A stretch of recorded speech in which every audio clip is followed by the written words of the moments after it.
समीक्षा की जरूरत नहीं है, उसको चेंज करने की जरूरत नहीं है, वो वैसे के वैसे रखो।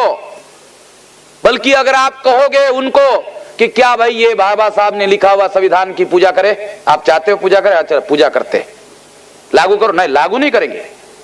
पूजा करने के लिए कहोगे तो पूजा करेंगे, इसकी पूजा, अगर इसको मंदिर में रख कर की पूजा चाहते हो पूजा करेंगे, इसको लागू नहीं करेंगे, पूजा करेंगे। क्या मतलब है भाई, पूजा करेंगे लागू नहीं करेंगे, क्या मतलब है? कोई मतलब है पूजा करने का? तो ये जो सिचुएशन है लिबरलाइजेशन, प्राइवेटाइजेशन, ग्लोबलाइजेशन से क्या होगा, एलपीजी से क्या होगा कि संविधान में जो अधिकार होते हैं वो सत्ता और शक्ति के स्रोत होते हैं।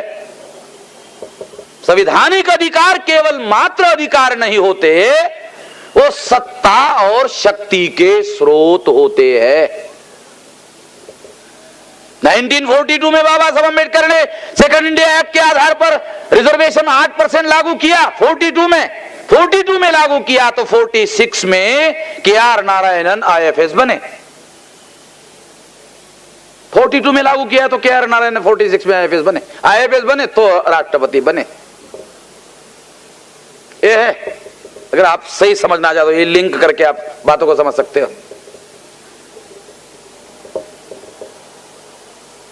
यानी संवैधानिक अधिकार केवल अधिकार नहीं होते, बल्कि वो सत्ता और शक्ति के स्रोत होते हैं, जहां से सत्ता और शक्ति का उगम होता है, प्रारंभ होता है। मगर इसकी एक कमी है, वो वहां जो उगम का स्रोत है वो लेना पड़ता है। संविधान आपके घर में आकर देता नहीं है, लेना पड़ता है। तो लेने का जो काम है वो लेने लायक लोग करते हैं।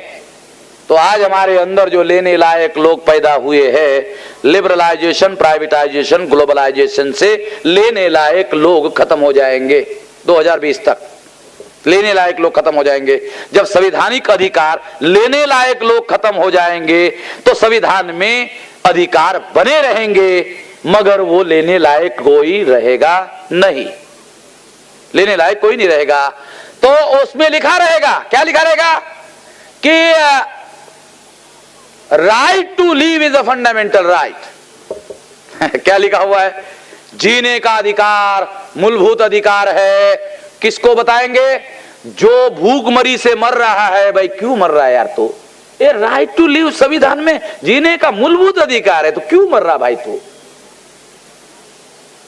क्या मतलब है उसके लिए राइट टू लिव? उसके लिए कोई मतलब है उसमें, मगर उसके लिए कोई मतलब है? उसके लिए कोई मतलब नहीं है।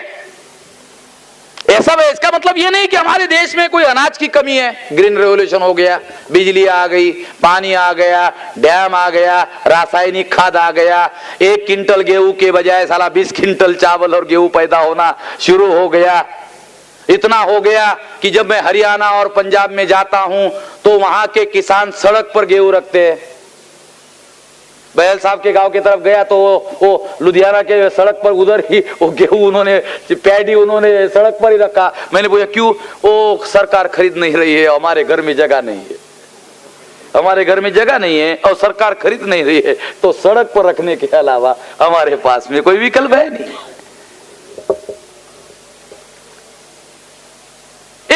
अनाज जो है इतना ज्यादा पैदा हो रहा है, एक्सपोर्ट किया जा रहा है, विदेश में भेजा जा रहा है, मगर भारत में 20 करोड़ 85 लाख लोग भूखमरी के कगार पर पहुंचा दिए गए हैं। उनको खाने के लिए अनाज नहीं मिल रहा है और गवर्नमेंट ने एक किस्म की इमरजेंसी लागू रखी है कि कोई इलेक्ट्रॉनिक मीडिया, कोई प्रिंट मीडिया इसकी खबरें अखबार में बिल्कुल ना छापे। अगर छापेंगे देशद्रोही के तौर पर उनको ट्रीट किया जाएगा, उनका बंदोबस्त किया जाएगा।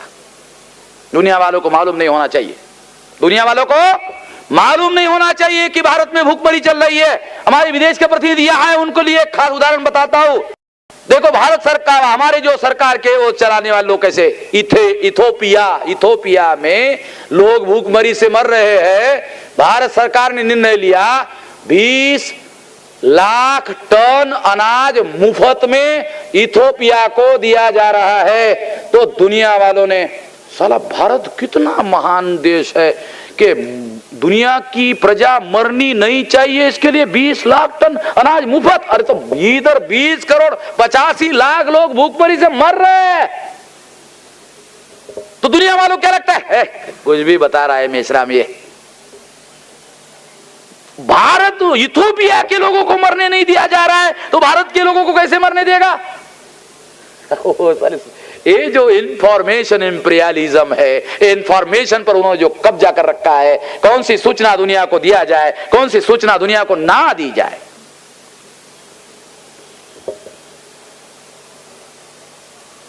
ये जो आज सिचुएशन है, ये है संविधान में लिखा हुआ जो है वो खत्म करने की, संविधान को हाथ लगाने की, जलाने की, पुराने की कुछ भी जरूरत नहीं है। एलपीजी, लिबरलाइजेशन, प्राइवेटाइजेशन, ग्लोबलाइजेशन लागू करो, सब कुछ खत्म हो जाएगा, कुछ नहीं बचेगा। मैं रति भाई का बहुत आभारी हूं कि उन्होंने उदाहरण देकर मेरी बात को और ज्यादा मजबूत किया कि वो एलपीजी वाले उद्योगपति को भी नहीं छोड़ रहे, केवल शेड्यूल कास्ट है इसलिए, केवल शेड्यूल ट्राइब है इसलिए।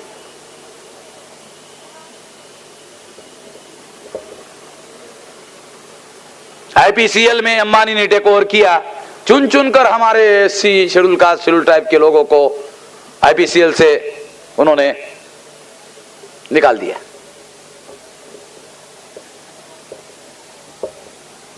ये हमारे सामने उदाहरण है। क्योंकि वहां हमारे बामसेव के कार्यकर्ता 2-3 काम करते थे, वो भी सड़क पर आ गए। भाई पटेल वटेल इधर है क्या? पटेल को है भगा दिया, पटेल होगा इधर, वो भी सड़क पर आ गया। हम उनको कहते थे पटेल को, अरे ये होने वाला है, जरा देखो भाई होने वाला है, नहीं मानते थे। अब वो सड़क पर आ गए, उनको पक्का पता चल गया, मालूम हो गया पूरा। ये जो लिबरलाइजेशन, प्राइवेटाइजेशन, ग्लोबलाइजेशन है, ये एक भयानक एक कार्यक्रम है 2020 तक का, भारत को महान बनाने का। ये भारत को महान बनाने का उन्होंने कार्यक्रम बनाया 2020 तक। जब वो भारत महान बनेगा तो आप लोग लहान हो जाओगे। भारत महान हो जाएगा, आप लहान हो जाओगे, यानी भारत महान हो जाएगा, आप छोटा हो जाओगे। भारत महान हो जाएगा, आप छोटा हो जाओगे, ऐसा कार्यक्रम है। ये कोई नई बात नहीं बता रहा हूं, क्योंकि ये 14 साल हो गए एलपीजी का कार्यक्रम लागू होके, तो 14 साल ने बिलो पावर्टी लाइन को भूखमरी के लाइन पर खसका दिया। अर्थशास्त्री लालीवाला जी यहाँ है। भूखमरी लाइन एक बात है, बीपीएल लाइन एक बात है। बीपीएल लाइन भूखमरी लाइन के ऊपर है, ए बीपीएल लाइन है, ए भूखमरी लाइन उसके नीचे है। तो हमारे लोग बीपीएल लाइन पर थे तो नीचे खिसक गए, भूखमरी लाइन पर, ऊपर नहीं गए। ध्यान रखना, ए शब्द भी जो है, और ये वो लोग भूखमरी शब्द का प्रयोग नहीं करते, वो क्या करते? कुपोषण। वो क्या शब्द प्रयोग करते? कुपोषण। तो हमारे पढ़े लिखे लोग क्या सोचते? कुपोषण, अच्छा कोई बीमारी रही होगी, कोई बीमारी रही होगी, छोड़ो। मतलब हमारे लोग अखबार पढ़े, कुपोषण, अच्छा कोई बीमारी रही होगी, छोड़ दिया। कुपोषण जो रूलर है वो कितना बदमाश है, भूखमरी शब्द इस्तेमाल करने से सबको पता चल जाएगा, गधे को, अक्लमंद को, दोनों को पता चलेगा। तो वो 2 शब्द इस्तेमाल करता है, कौन सा? कुपोषण। अनपढ़ को पता चलने का सवाल नहीं, पढ़े लिखा आदमी बोल अरे कोई बीमारी रही होगी, छोड़ो छोड़ो, जाने दो, बीमारी से मर गए, चलो छोड़ो, पता ही नहीं चलने देते। तो इस तरह से ये जो सिचुएशन है, ये सिचुएशन लिबरलाइजेशन, प्राइवेटाइजेशन, ग्लोबलाइजेशन के आधार पर हमारे देश में बनी हुई है। और इससे सबसे ज्यादा भयानक, आज के तारीख में सबसे ज्यादा भयानक, एलपीजी से भी भयानक, वो क्या है? एलपीजी से भी भयानक है आज के तारीख में जो भारत, हमारे देश में जो चल रहा है, वो है बाइपोलर सिस्टम। आज के तारीख में हमारे देश में उन्होंने प्लान बनाकर बाइपोलर सिस्टम डेवलप किया। द्विदलीय शासन प्रणाली, एक बीजेपी गठबंधन होगा, एक कांग्रेस गठबंधन होगा। अगर बीजेपी गठबंधन को परास्त करना है तो कांग्रेस गठबंधन को लाना होगा, कांग्रेस गठबंधन को परास्त करना है तो बीजेपी गठबंधन को लाना होगा। बीजेपी गठबंधन ब्राह्मणों का, कांग्रेस गठबंधन ब्राह्मणों का। एक ब्राह्मण को हटाना है तो दूसरे ब्राह्मण को सर पर बिठाना होगा, दूसरे ब्राह्मण को उतारना है तो पहले ब्राह्मण को सर पर बिठाना होगा। यानी आइदर और, एक ब्राह्मण जाएगा तो दूसरा ब्राह्मण सर पर बैठ जाएगा। यानी राजाराम जाएगा तो सीताराम आएगा, सीताराम जाएगा तो राजाराम आएगा। तो हमारे लोगों के लिए राजाराम सीताराम का भजन करने के अलावा कोई विकल्प है नहीं। भजन करो भाई, राजाराम सीताराम, राजाराम सीताराम, राजाराम सीताराम, सीताराम राजाराम। उल्टा करो, सीताराम राजाराम, राजाराम सीताराम, सीताराम राजाराम, राजाराम सीताराम। कुछ नहीं, ये तमाशा में शामिल होने के अलावा कोई है तो बताओ मुझे। चुनाव होगा, अगर आपको बीजेपी गठबंधन अच्छा नहीं, कांग्रेस को लाओ। कांग्रेस अच्छा नहीं, बीजेपी को लाओ। बीजेपी आती है तो एलपीजी लागू, कांग्रेस आती है तो एलपीजी लागू। कांग्रेस आ गई, उसने फाइनेंस मिनिस्टर बनाए चिदंबरम को, वो चेन्नई गया, उसमें चेन्नई में चेंबर ऑफ कॉमर्स के सामने स्पीच किया और कहा, चिदंबरम ने क्या कहा? कहा कि बीजेपी ने जो नीतियां लागू की थी उसमें कोई परिवर्तन नहीं किया जाएगा। दूसरा सेंटेंस, जो उनको करना चाहिए था नहीं किया वो हम करेंगे। कैटेगोरिकली, यानी आपको जो और थोड़ा सा रगड़ना चाहिए था नहीं रगड़ा, वो हम रगड़ेंगे। उसके फाइनेंस मिनिस्टर का जो स्पीच है उसमें भी वो बातें उन्होंने कही है दूसरे तरीके से।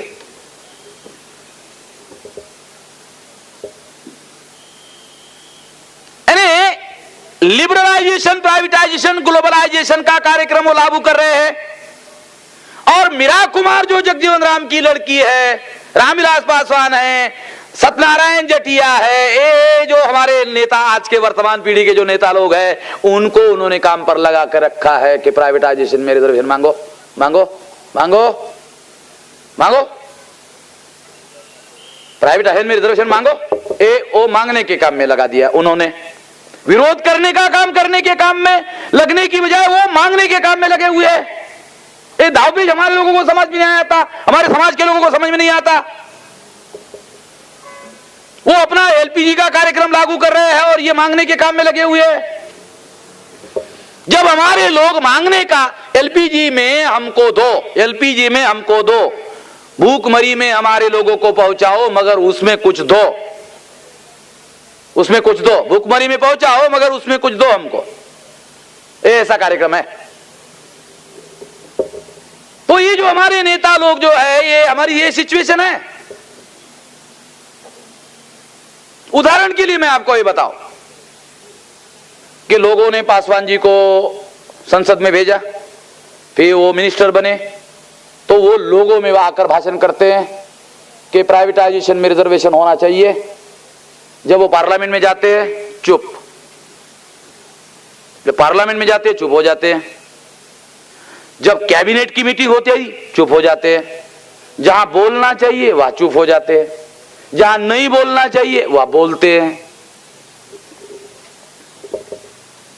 बस हमारे लोगों को क्या लगता है, तो हमारे लोग ताली बजे, पासवान जी बोले बोला बोला बोला बोला, हमारे लोग ताली बजाते हैं। अब उनको समझ भी नहीं आता, अरे जहां बोलना चाहिए वहां बोलता नहीं है, जहां नहीं बोलना चाहिए वहां बोलने से कुछ भी होने वाला नहीं है। जहां डिसीजन मेकिंग है वहां वो चुप हो जाता है, जहां डिसीजन मेकिंग है वहां चुप हो जाता है। डिसीजन मेकिंग में अगर चुप हो जाता है तो तुम पार्ट एंड पार्सल हो, वो डिसीजन के हिस्सेदार हो। हमारे विरोध में निर्णय हो रहा है और चुप चुप बैठे हुए, इसका मतलब है कि तुम उस डिसीजन के पार्ट एंड पार्सल हो, हिस्सेदार हो। एक क्रिटिसिज्म के लिए नहीं बोल रहा हूं, ये जो पूना पैक का सिस्टम हमारे देश में उन्होंने डेवलप किया, उसका जो प्रोडक्शन है, ये उससे ये हो रहा है। ये रूट काज हम लोगों को समझना होगा। इसलिए ये जो प्रोडक्शन पूना पैक्ट से ये पैदा हुआ है, ये फसल पूना पैक्ट से पैदा हुई, और पूना पैक्ट जो है ये गांधी जी की फैक्ट्री है, ये गांधी जी की घटिया फैक्ट्री है। एक घटिया फैक्ट्री से बढ़िया उत्पादन कैसे होगा? ये फैक्ट्री घटिया है, माल तो घटिया पैदा होगा जब फैक्ट्री घटिया होगी। तो इस तरह से आज के तारीख में ये जो सिचुएशन हमारे देश में डेवलप हो गई है, परिस्थिति जो निर्माण हो गई है, उसमें बाइपोलर द्विदलीय शासन प्रणाली में क्या हुआ कि हमारी कोई सुनवाई करने वाला नहीं है। इससे एक भयानक परिणाम हुआ, हमको वोट का अधिकार तो है, वोट का अधिकार तो है, मगर हम लोगों को बीजेपी गठबंधन या कांग्रेस गठबंधन में से एक गठबंधन को चुनने के अलावा कोई विकल्प ना होने की वजह से वोट का अधिकार प्रभाव शून्य हो गया है मगर वो प्रभाव शून्य हो गया है। अगर वो प्रभाव शून्य हो गया है तो आज के तारीख में ये सबसे भयानक बात है।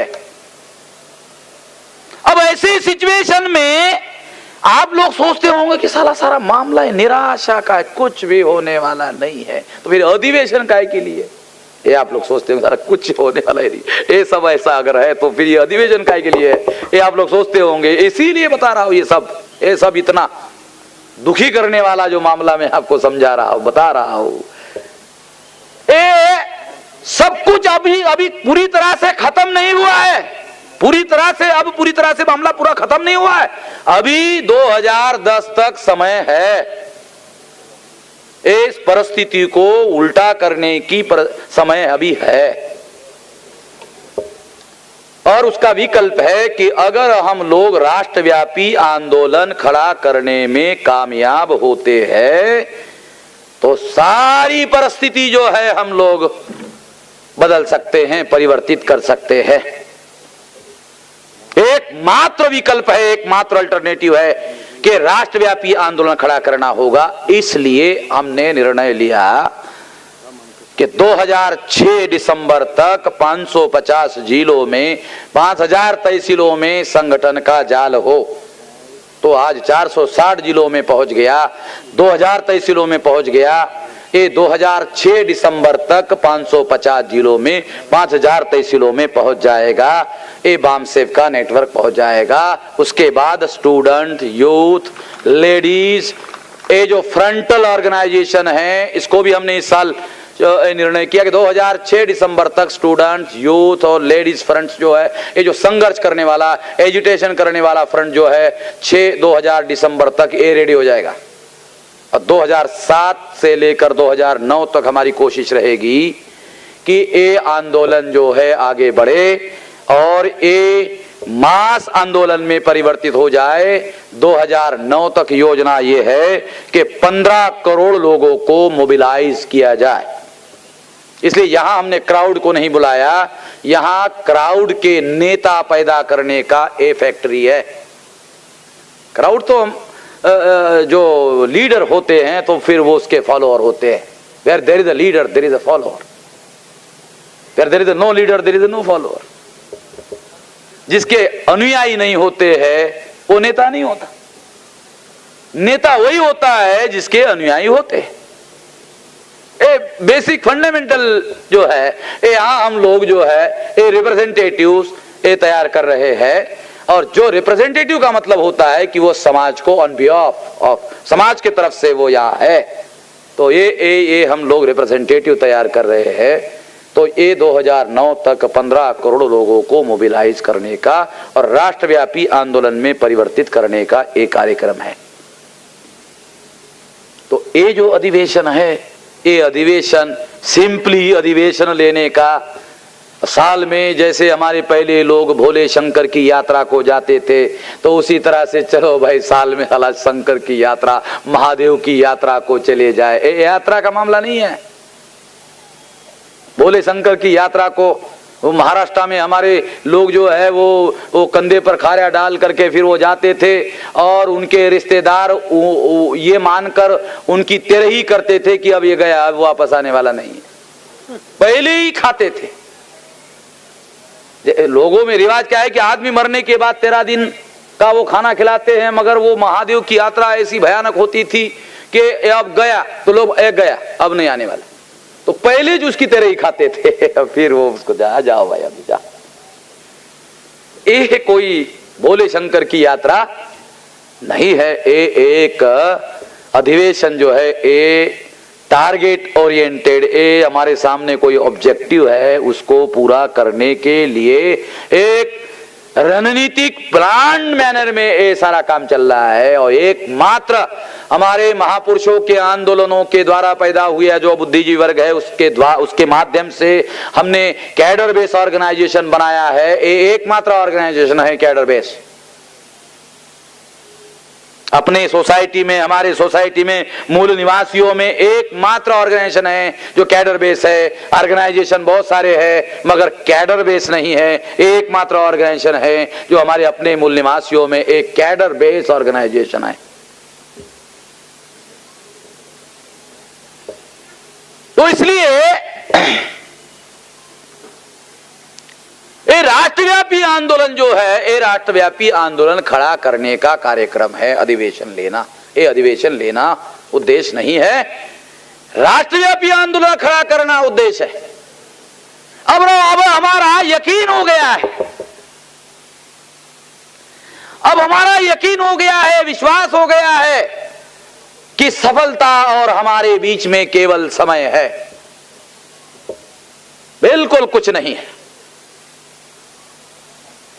इतना हमारा यकीन है, इतना विश्वास है। इसका एक उदाहरण आपको बताता हूं ताकि आप लोगों को पता चले, क्योंकि जो चीजें मैं आंख लगा कर देखता हूं, आप लोगों को अगर आंख खुली रखकर भी दिखाई नहीं देती तो फिर मुझे तो उदाहरण देकर के समझाना तो पड़ेगा ही। ये राजा बहू पूना से है, ये दलित पैंथर में थे, काम करते थे। तो ये कांग्रेस का, बीजेपी का, विश्व हिंदू परिषद का, उनका ब्राह्मणों का जब संगठन का कार्यक्रम चलता था तो उस कार्यक्रमों में जाकर गड़बड़ करते थे। उनके कार्यक्रमों में जाकर गड़बड़ करते थे, उनके कार्यक्रम होते थे, उनके कार्यक्रमों में जाकर गड़बड़ करते थे। अब क्या हो रहा है?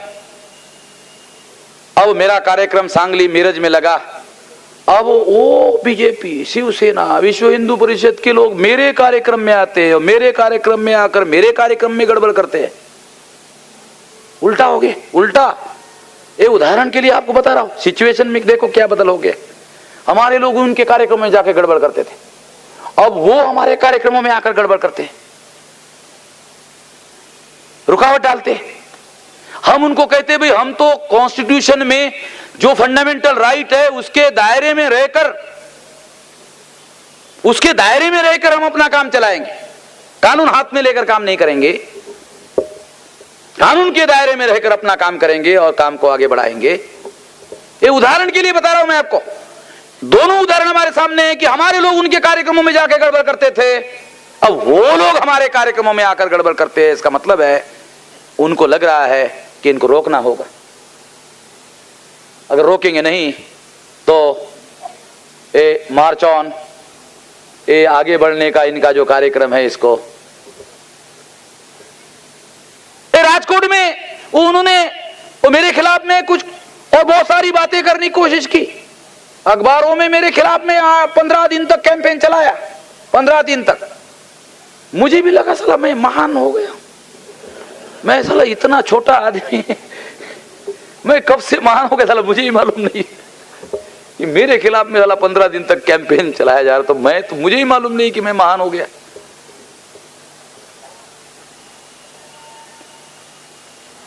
तो 15 दिन तक वो कैंपेन चलाते रहे, वो हमारे खिलाफ कैंपेन चलाते रहे और हमने उस पर कमेंट तक नहीं किया, जस्ट इग्नोर कर दिया।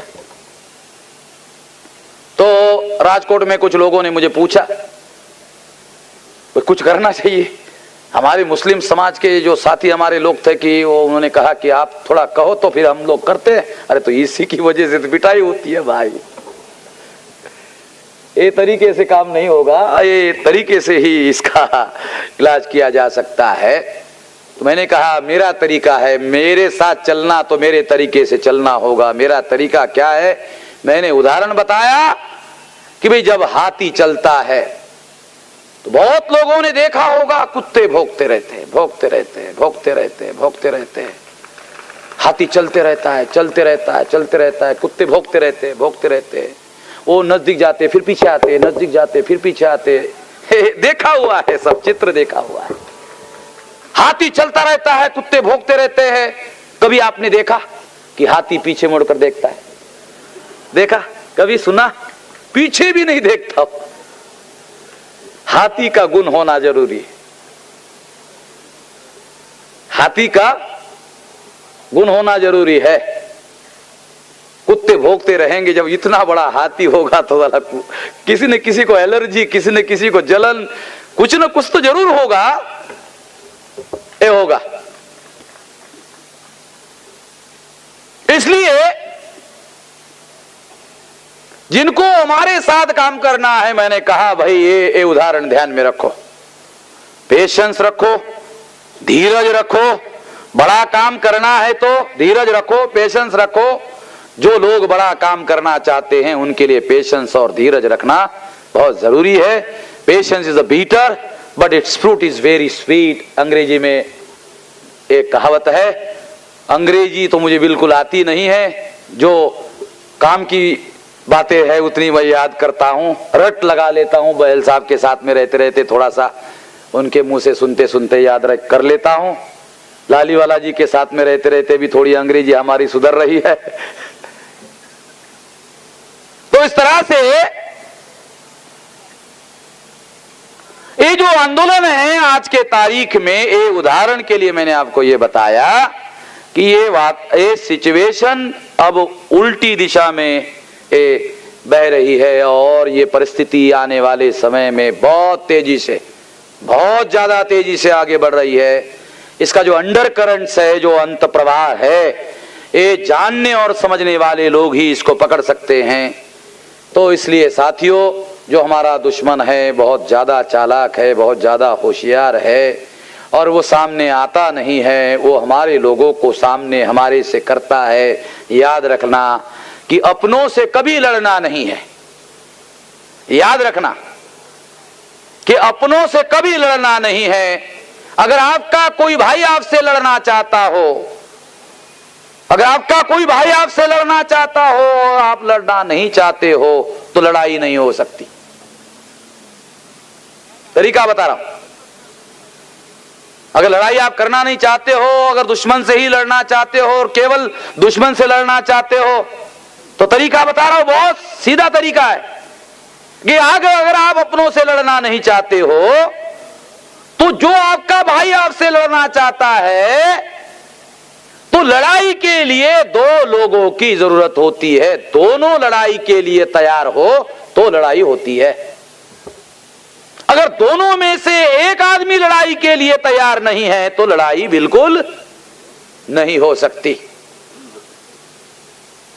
तो एक जो भी उसमें अक्लमंद होगा, जो भी सयाना होगा, जो ऑब्जेक्टिव ओरिएंटेड होगा, जिसके जीवन का, जिसके सामने कोई मकसद होगा, उद्देश्य होगा, अगर वो उद्देश्य को ध्यान में रखकर ही काम करेगा तो वही केवल सफल हो सकता है। कोई भी सफल नहीं हो सकता, कोई सफल नहीं हो सकता, वही सफल हो सकता है। इसलिए हमें वो आपस में लड़ाना चाहते हैं, हमने तरीका निकाला। तरीका हमने कहां से सीखा? बुद्धा ने एक धम्म पद में एक सूत्र बताया, उसको हमने प्रैक्टिकल में लागू किया। वो सूत्र क्या है? सूत्र है, वैर से वैर बढ़ता है, अवैर से अवैर बढ़ता है। बराबर है होरीलाल जी? ये बातें केवल कहने की नहीं है, अमल करने की है। अगर आप वैर करते रहोगे तो वैर और बढ़ जाएगा। अवैर करो, अवैर निर्माण होगा आपस में, और पहले दौर में अवैर होगा, दूसरे दौर में भाईचारा होगा। तो ये करना होगा। इसलिए इसको हमने प्रैक्टिकली 6000 जाति के टुकड़ों में बांटा हुआ जो समाज है मूल निवासी, उसको जोड़ने का जो कार्यक्रम हमने बनाया, schedule caste, most backward schedule caste, schedule tribe, most backward caste, converted जो मूल निवासी है जिसमें जैन है, बुद्धिस्ट है, ईसाई है, मुस्लिम है, ये जो लोग हैं ये सब हमारे अपने लोग हैं, हमारे अपने भाई है। ये सभी हम लोगों को ये जोड़ने का एक कार्यक्रम है। और आने वाले समय में 6000 जाति के रिप्रेजेंटेटिव हम लोग खड़े करेंगे, तैयार करेंगे, उनके अंदर लीडरशिप डेवलप करेंगे, उनको ट्रेनिंग देंगे और हर वो निग्लेक्टेड फैक्टर जो भी हमारे समाज का है उसके अंदर से नेतृत्व का निर्माण किया जाएगा और नेतृत्व का निर्माण करके समाज में उनको स्टैब्लिश किया जाएगा। उसके लिए वामसेव अपनी सारी ऊर्जा और सारी ताकत लगाएगी। हर वो 6000 जाति के टुकड़ों में बटा हुआ जो है वो सारा का सारा हमारा अपना है, वो सारा का सारा जो हमारा अपना है उसको मूल निवासी जो इसको हम लोग कहते हैं, जिसकी एक पहचान हम बना रहे हैं, ये जल्दी ही बनेगी। 5 दिन के अधिवेशनों में एक सब्जेक्ट भी वामसेव के रेफरेंस में ये रखा हुआ है, ये रणनीति की बातें हैं, ये आएगी सामने चर्चा में। तो इस तरह से राष्ट्रव्यापी आंदोलन खड़ा करने की दिशा में और वो राष्ट्रव्यापी आंदोलन रिप्रेजेंटेटिव करने की दिशा में एक राष्ट्रव्यापी आंदोलन होगा, वो रिप्रेजेंटेटिव होगा। ताकि रिप्रेजेंटेटिव क्यों होगा? प्रत्येक को न्याय मिलना चाहिए और न्याय कोई किसी को देता नहीं है, हर एक को अपने अपने हिस्से का न्याय लेना पड़ता है। कोई किसी को न्याय देता नहीं है, प्रत्येक को अपने अपने हिस्से का न्याय लेना पड़ता है। लेने के लिए रिप्रेजेंटेटिव चाहिए, रिप्रेजेंटेशन के लिए हम लोग अपने लोगों को, समाज को तैयार करेंगे। ये हमारा काम है, ये हमारा रोल है। इससे होगा, इससे बनेगा। फिर किसी के साथ में कोई अन्याय न्याय का जो मुद्दा है वो हो नहीं बनेगा। उसका अपना अपना ड्यू शेयर जो उसका हिस्सा है उसको मिलेगा। क्यों मिलेगा? क्योंकि वो लेगा। इसलिए ये ध्यान रखना, ये ख्याल रखना। क्या ख्याल रखना? कि आंदोलन में हिस्सेदारी करोगे तो अधिकारों में हिस्सेदारी मिलेगी और मुफ्त में कुछ मिलने वाला नहीं है। इस सोशल नेटवर्किंग के रेफरेंस में 6000 जाति के टुकड़ों में बांटे हुए लोगों के लिए कह रहा हूं कि जो लोग अपने अपने हिस्से का न्याय लेना चाहते हैं उनको आंदोलन में हिस्सा लेना होगा। जो आंदोलन में हिस्सा लेगा वो हक और अधिकार में हिस्सा पाएगा, उसको ही मिलेगा और किसी को भी मिलने वाला नहीं है। जो आंदोलन में हिस्सा नहीं लेगा उसको हिस्सा मिलेगा नहीं, क्योंकि कोई उसके घर में जाकर देने वाला नहीं है। अगर किसी को आईएएस बनना है और वो मैट्रिक पास हो गया तो आईएएस कहां से होगा?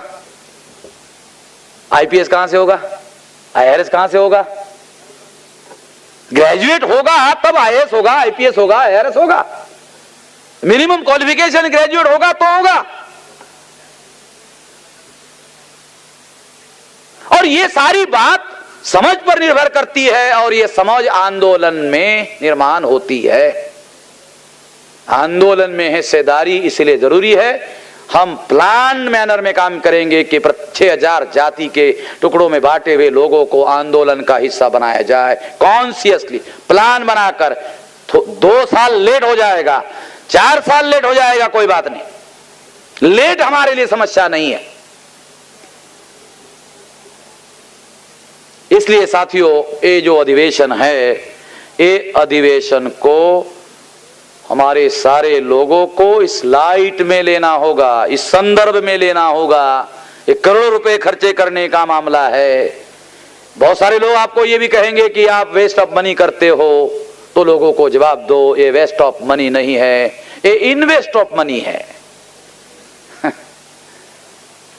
क्योंकि अर्थशास्त्र में, लालीवाला जी यहां अर्थशास्त्री है, इन्वेस्ट करोगे तो रिटर्न मिलेगा। रिटर्न का सिद्धांत है, इन्वेस्ट करो तो रिटर्न मिलेगा। जो इन्वेस्ट नहीं करेंगे उनको रिटर्न मिलने वाला नहीं है। जो इन्वेस्ट करेंगे समाज में, लौटकर इंडिविजुअल के पास आएगा। हमारे पुरखों ने, उस समय के समाज ने समाज में इन्वेस्ट किया, समाज में उस समय के लोगों ने इन्वेस्ट किया, समाज में इन्वेस्ट किया, आप लोगों को इंडिविजुअली लौटकर मिल गया। आप लोगों को मिला, जो इन्वेस्ट किया वो आप लोगों को मिला। बहुत सारे लोगों को यह सिद्धांत समझ में नहीं आता। समाज में इन्वेस्ट करो तो इन्वेस्ट करने वालों के पास फिर लौट कर आ जाता है। ये हमारे लोगों को समझ में नहीं आता।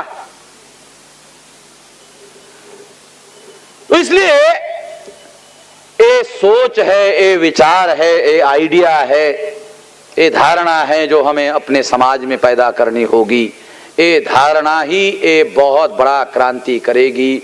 विचार में परिवर्तन होगा तो ही आचरण में क्रांति होगी। बाबा साहब अम्बेडकर ने 1927 में चौदार तालाब के सत्याग्रह के समय में कहा था, यही वो सूत्र है कि विचार में परिवर्तन करना होगा।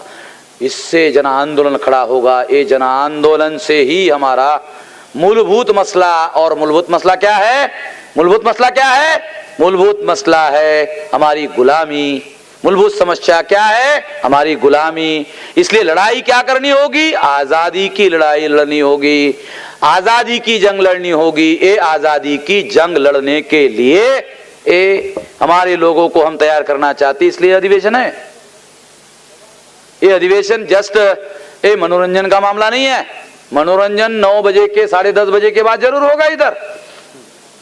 इधर मनोरंजन भी होगा।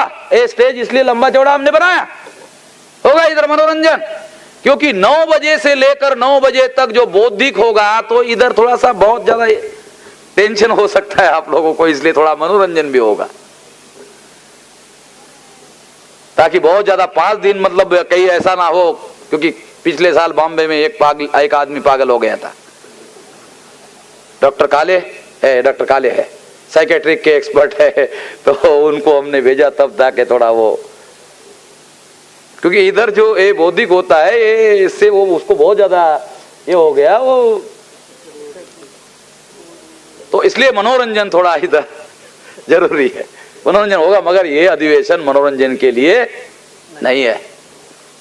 तो इसलिए साथियों, ये आजादी की जंग है, और आजादी की जंग लड़ने के लिए हम अपने समाज को तैयार कर रहे हैं। और समाज को तैयार करने का तरीका है कि समाज के रिप्रेजेंटेटिव को तैयार किया जाए, समाज के प्रतिनिधियों को तैयार किया जाए। समाज के प्रतिनिधि तैयार होंगे तो समाज तैयार हो जाएगा।